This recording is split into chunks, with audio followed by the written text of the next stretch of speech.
T20 ವಿಶ್ವಕಪ್ಗೆ team India announce ಆಗಿದೆ.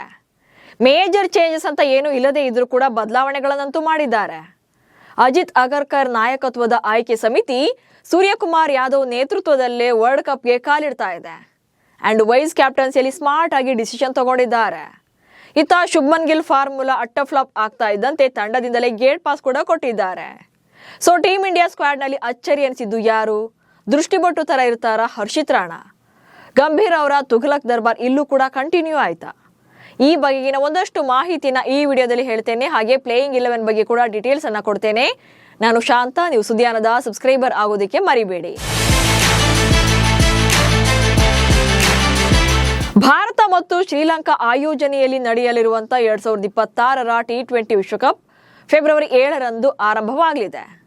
Total ಆಗಿ 20 ತಂಡಗಳು ಇದರಲ್ಲಿ ಕಾಂಪೀಟ್ ಮಾಡ್ತವೆ. ಹಾಗೆ 4 ಗುಂಪುಗಳಾಗಿ ತಂಡಗಳನ್ನ ವಿಂಗಡಣೆ ಮಾಡಲಾಗಿದೆ.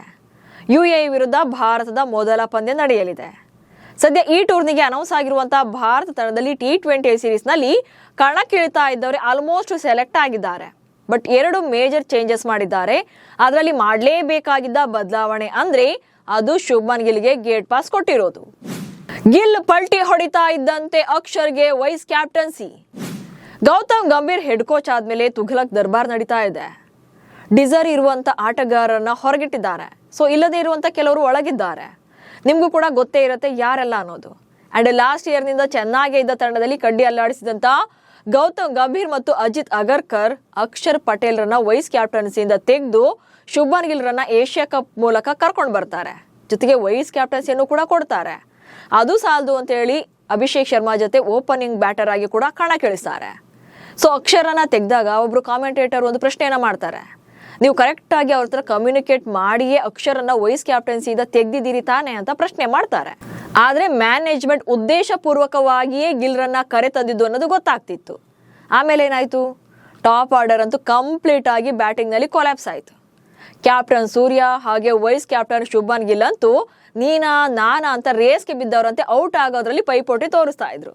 ಸೊ ಇಬ್ರು ಕೂಡ ತಂಡದಲ್ಲಿದ್ರೆ ಬ್ಯಾಕ್ ಫೈರ್ ಗ್ಯಾರಂಟಿ ಅಂತ BCCIಗೆ ಕೊನೆಗೂ ಕೂಡ ಗೊತ್ತಾಯ್ತು. ಹೀಗಾಗಿ T20 ವಿಶ್ವಕಪ್ಗೂ ಮುನ್ನ ಗಿಲ್ ರನ್ನ ನೈಸ್ ಆಗಿ ಗೇಟ್ ಪಾಸ್ ಕೊಟ್ಟು ಅಕ್ಷರ್ ಪಟೇಲ್ ರನ್ನ ವೈಸ್ ಕ್ಯಾಪ್ಟನ್ ಆಗಿ ಮಾಡಿದ್ದಾರೆ. ಬಟ್ ಒಂದು ಟೀಮ್ ಚೆನ್ನಾಗಿ ಇರುವಾಗ ಈ ತರ ಸರ್ಜರಿ ಮಾಡಿ ಕನ್ಫ್ಯೂಷನ್ಸ್ ಅನ್ನ ಕ್ರಿಯೇಟ್ ಮಾಡುವಂತ ಅವಶ್ಯಕತೆನೇ ಇರಲಿಲ್ಲ. ಬಟ್ ಮಾಡಿದ್ರು ಕೂಡ ಕೊನೆಗೆ ಕೈ ಸುಟ್ಕೊಂಡು ಅದು ರಿವರ್ಸ್ ಆದ್ಮೇಲೆ ಈಗ ಚೇಂಜಸ್ ಅನ್ನ ಮಾಡಿದ್ದಾರೆ. ಜಿತೇಶ್ ಗಿಂತ ಬ್ಯಾಟಿಂಗ್ ನಲ್ಲಿ ಕಿಶನ್ ಮತ್ತು ರಿಂಕು ಬೆಸ್ಟ್. ಇನ್ನು ವಿಶ್ವಕಪ್ ತಂಡದಿಂದ wicket keeper batter Jitesh Sharma ಕೂಡ ಔಟ್ ಆಗಿದ್ದಾರೆ.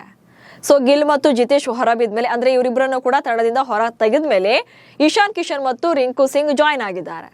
ಇವರಿಬ್ರು ಕೂಡ ಬ್ಯಾಟಿಂಗ್ ನಲ್ಲಿ ಬೆಸ್ಟ್ ಇರೋದ್ರಿಂದಲೇ ಜಿತೇಶ್ ಶರ್ಮಾರನ್ನ ಕೈ ಬಿಟ್ಟು ಚಾನ್ಸ್ ಕೊಟ್ಟಿದ್ದಾರೆ. ಬಹುಶಃ ಪ್ಲೇಯಿಂಗ್ 11 ನಲ್ಲಿ ಜಿತೇಶ್ ಶರ್ಮಾ ಅವರ ಜಾಗದಲ್ಲಿ ಇಶಾನ್ ಕಿಶನ್ ಕಾಣಿಸಿಕೊಳ್ಳುವಂತ ಸಾಧ್ಯತೆ ಇದೆ. ಸೊ ಆಲ್ಮೋಸ್ಟ್ ಸೌತ್ ಆಫ್ರಿಕಾ ವಿರುದ್ಧದ ಕೊನೆ ಮ್ಯಾಚ್ ಅಲ್ಲಿ ಆಡಿದಂತ ಆಟಗಾರರೇ ಪ್ಲೇಯಿಂಗ್ 11 ನಲ್ಲಿ ಆಡಬಹುದು. ಬ್ಯಾಟಿಂಗ್ ಲೈನ್ಅಪ್ ನಲ್ಲಿ ಸೂರ್ಯ ಮಾತ್ರನೇ ವೀಕ್ ಆಗಿ ಕಾಣಿಸಿದ್ದಾರೆ. ಸೊ ಸೂರ್ಯಕುಮಾರ್ ಒಬ್ರು ಫಾರ್ಮ್ಗೆ ಬಂದ್ರು ಅಂದ್ರೆ ಈ ಸಲ ಕೂಡ ಟ್ರೋಫಿ ನಮ್ಮಲ್ಲೇ ಉಳಿಯುತ್ತೆ. ಭಾರತ ತಂಡಕ್ಕೆ ದೃಷ್ಟಿಬೊಟ್ಟು ಆದ್ರ ಹರ್ಷಿತ್ ರಾಣಾ. ಇನ್ನು ಟೀಮ್ ಇಂಡಿಯಾ ಸ್ಕ್ವಾಡ್ ನಲ್ಲಿ ಅಚ್ಚರಿಯ ಆಯ್ಕೆ ಅನಿಸಿದ್ದು ಹರ್ಷಿತ್ ರಾಣಾ. ಕೋಚ್ ಗೌತಮ್ ಗಂಭೀರ್ ವಿಶ್ವಕಪ್ ಟೀಮ್ ನಲ್ಲೂ ಕೂಡ ತಮ್ಮ ಪಟ್ಟ ಶಿಷ್ಯ ಇರ್ಲಿ ಅನ್ನೋ ಕಾರಣಕ್ಕೆ ಏನೋ ಇಲ್ಲೂ ಕೂಡ ಹರ್ಷಿತ್ ರಾಣಾಗೆ ಮಣೆ ಹಾಕಿದ್ದಾರೆ. ಒಂಥರ ತಂಡಕ್ಕೆ ದೃಷ್ಟಿಬೊಟ್ಟು ಅಂದ್ರೂ ಕೂಡ ತಪ್ಪಾಗಲ್ಲ ರಾಣಾ. ಯಾಕಂದ್ರೆ ಎಲ್ಲಾ ತಂಡಗಳಲ್ಲೂ ಅಂದ್ರೆ ಎಲ್ಲಾ ಫಾರ್ಮೆಟ್ಗಳಲ್ಲೂ ಕೂಡ ಸೆಲೆಕ್ಟ್ ಆಗ್ತಾನೆ ಇರ್ತಾರೆ. ಅದು ಯಾವ ಕೋಟದಲ್ಲಿ ಅವ್ರಿಗೆ ಗೊತ್ತು. ಇನ್ನು ವಿಶ್ವಕಪ್ ತಂಡದಲ್ಲಿ ರಾಣಾ ಕೂಡ ಇದ್ರು ಅನ್ನುವಂತ ಹೆಸರು ಇರ್ಲಿ ಅಂತೇಳಿ ಇಲ್ಲಿ ಸೆಲೆಕ್ಟ್ ಮಾಡಿದ್ದಾರೆ.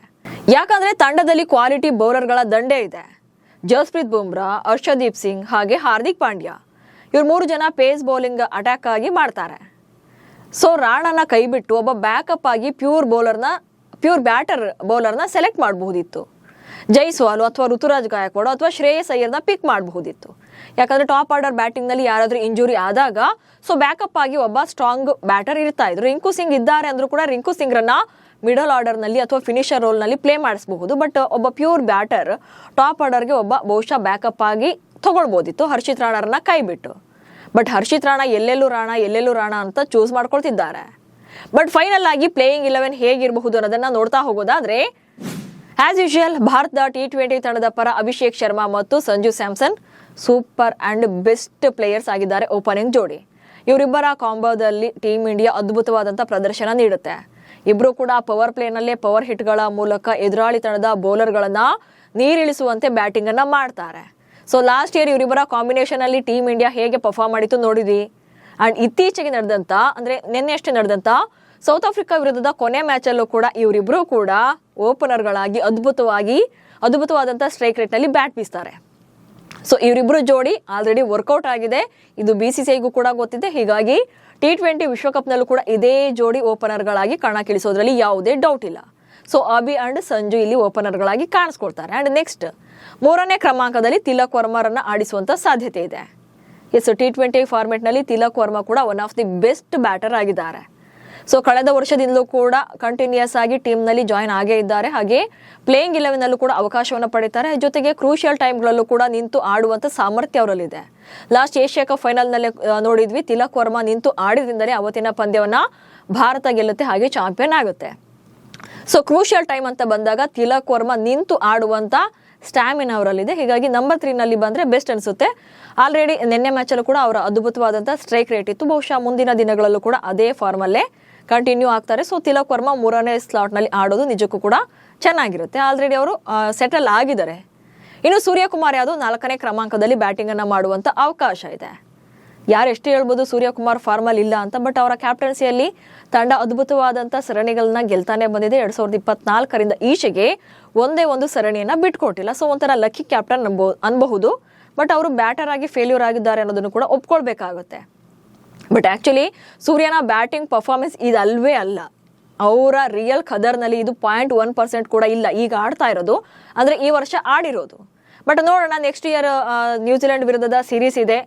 ಸೊ 5 ಪಂದ್ಯಗಳ ಸರಣಿ ಆಡ್ತಾರೆ ಜನವರಿ ಎಂಡಲ್ಲಿ. ಸೊ ಅಲ್ಲಿ ಕಮ್ ಬ್ಯಾಕ್ ಮಾಡಿದ್ರೆ ಸೂರ್ಯ ಆನಂತರ ವಿಶ್ವಕಪ್ನಲ್ಲಿ ಪ್ರಜ್ವಲಿಸೋದ್ರಲ್ಲಿ ಡೌಟೇ ಇಲ್ಲ. ಹೀಗಾಗಿ ಸೂರ್ಯ ನಂಬರ್ 4 ನಲ್ಲಿ ಬರುವಂತ ಸೂರ್ಯ ಬಹುಶಃ ನೆಕ್ಸ್ಟ್ ಬೆಸ್ಟ್ ಪರ್ಫಾರ್ಮೆನ್ಸ್ ಅನ್ನ ಕೊಡುವಂತ ನಿರೀಕ್ಷೆ ಅವರಲ್ಲೂ ಇದೆ, ನಮ್ಮಲ್ಲೂ ಇದೆ. ಅವ್ರು ಕೂಡ ಹೇಳ್ಕೊಂಡಿದ್ದಾರೆ, ನೋಡೋಣ ಮುಂದಿನ ದಿನಗಳಲ್ಲಿ. ಬಟ್ ಸೂರ್ಯ ಫಾರ್ಮ್ಗೆ ಬಂದ್ರಂತೂ ಬೆಸ್ಟ್ ಬ್ಯಾಟರ್ ಆಗ್ತಾರೆ. ದೆನ್ 5ನೇ ಕ್ರಮಾಂಕದಲ್ಲಿ ಇಶಾನ್ ಕಿಶನ್ ರನ್ನ ಆಡಿಸುವಂತ ಸಾಧ್ಯತೆ ಇದೆ. ಇಶಾನ್ ಕಿಶನ್ ಯಾಕಪ್ಪ ಬರ್ತಾರೆ ಇಲ್ಲಿ ಅಂತಂದ್ರೆ ಜಿತೇಶ್ ಶರ್ಮಾ ಆಡ್ತಾ ಇದ್ರು 5ನೇ ಕ್ರಮಾಂಕದಲ್ಲಿ. ಸೊ ಅವರನ್ನ ತಂಡದಿಂದ ಕೈ ಬಿಟ್ಟಿರೋದ್ರಿಂದ ಇಶಾನ್ ಕಿಶನ್ ರನ್ನ ಆಡಿಸುವಂತ ಚಾನ್ಸಸ್ ಇದೆ. ಸೊ ವಿಕೆಟ್ ಕೀಪರ್ ಬ್ಯಾಟರ್ ಆಗಿರುವಂತ ಕಿಶನ್ ಕೂಡ ಹೊಡಿಬಡಿ ಆಟಗಾರ.